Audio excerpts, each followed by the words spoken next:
शेतकरी मित्रांनो नमस्कार. पालवी ॲग्रिकोमध्ये पुन्हा एकदा सर्वांचं स्वागत. मित्रांनो, कांदा पिकासाठी पहिलं खत व्यवस्थापन काय करावं हा विचार प्रत्येक शेतकऱ्याच्या मनामध्ये असतो. बऱ्याच वेळा आपल्याला वेगवेगळी खतं सुचवली जातात, परंतु याच्यामध्ये आपल्याला आर्थिक नुकसानीचा फटकासुद्धा खावा लागतो.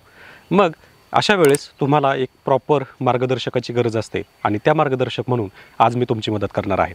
मित्रांनो, पावसाळी कांदा असेल किंवा आता कांदा तुमचा थोडाफार एक साधारणतः मोठा झाला, 1 महिन्याच्या आसपास आपला कांदा आहे, तर ह्या कांद्यासाठी आपल्याला या बदलत्या वातावरणामध्ये एक चांगल्या प्रकारचं खत देणं गरजेचं आहे. खतामध्ये योग्य ती मात्रा देणं गरजेचं आहे. जर कोणतीही मात्रा जास्त झाली तर अशा हवामानामध्ये, बदलत्या हवामानामध्ये आपल्याला पीळ रोगाचा जास्तीत जास्त प्रादुर्भाव या ठिकाणी जाणवू शकतो. मग ह्या समस्या आपल्याला जाणवू नयेत याच्यासाठीच आज मी तुम्हाला सांगणार आहे कांदा पिकासाठी कोणतं खत व्यवस्थापन करावं जेणेकरून नत्र, स्फुरद, पालाश यांची एक समतोल राहील. त्यासोबतच पिकाची वाढ थांबणार नाही, पिकामध्ये पांढऱ्या मुळांची वाढ सुद्धा चांगल्या प्रमाणात होईल. तसंच आपण जे काही खत मुळाद्वारे देणार आहोत त्याचा अपटेक हे लवकरात लवकर व्हावं याच्यासाठी कोणतं खत व्यवस्थापन करणं गरजेचं आहे हेच मी तुम्हाला या व्हिडिओमधून सांगणार आहे. मित्रांनो, तुम्ही जर चॅनलवर पहिल्यांदा आला असाल तर चॅनलला सबस्क्राईब नक्की करा आणि नोटिफिकेशन बेलला ऑन करा, म्हणजे आलेल्या प्रत्येक व्हिडिओचं नोटिफिकेशन तुम्हाला मिळेल. तर मित्रांनो, सध्याच्या परिस्थितीमध्ये आपण वातावरण पाहतोय, बऱ्याच ठिकाणी पाऊस पडतोय, दमट वातावरण तयार आहे, सूर्यप्रकाश पूर्णपणे मिळत नाही. मग अशा परिस्थितीमध्ये जर नत्राची लेवल जर वाढली, म्हणजे नायट्रोजन लेवल जर वातावरणामध्ये जर वाढली आणि त्यामध्ये जर आपण एक्सटर्नली म्हणजेच जे दाणेदार खतं आहेत याच्यामधून जर नायट्रोजन देण्याचा प्रयत्न केला तर अशा परिस्थितीमध्ये आपल्याला पिळी रोगाचा प्रादुर्भाव हा जाणवू शकतो किंवा इतर रोगांचा प्रादुर्भाव देखील जाणवू शकतो.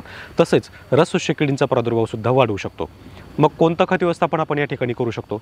तर मित्रांनो, आपल्याला सरासरी 100 ते 130 किलोपर्यंतचा प्रति एकरसाठी डोस करणं गरजेचं आहे. याच्यामध्ये मी तुम्हाला काही कॉम्बिनेशन सुचवणार आहे, जसं की 8-21-21 प्रति एकर 2 बॅग, 9-24-24 प्रति एकर 2 बॅग किंवा 10-26-26 प्रति एकर 2 बॅग. अशा पद्धतीचं आपण नत्र कमी, स्फुरद आणि पालाश यांचं प्रमाण जास्त असलेला कोणत्याही दाणेदार खताचा डोस आपण त्या ठिकाणी देऊ शकतो. याला आणखी 2 पर्याय आहेत. एक तर 14-35-14 आपण त्याच्यामध्ये देऊ शकतो किंवा 12-32-16 देखील प्रति एकर 100 किलो देऊ शकतो. आता हा 100 किलोचा डोस आहे. याच्यामध्ये आणखी आपल्याला काय ॲड करायचं आहे का? तर हो, याच्यामध्ये तुम्ही आणखी वेगवेगळ्या बॅग ॲड करू शकता. जसं की याच्यामध्ये क्रिएजन नावाचं DNP ग्रॅन्युअल्स खत हे एक येतं, ज्याच्यामध्ये आपल्याला वेगवेगळे ऑर्गॅनिक खतं त्याच्यामध्ये पाहायला मिळतात. त्यासोबतच ट्रायकोडर्मा देखील पाहायला मिळतो. याचाही आपण वापर करू शकतो. किंवा याच्यामध्ये आपल्याला 10 किलो बेनसल्फ हे वापरायचं आहे प्रति एकरसाठी. बेनसल्फ वापरल्यामुळं काय होणार आहे तर पांढऱ्या मुळांची वाढ वाढणार आहे.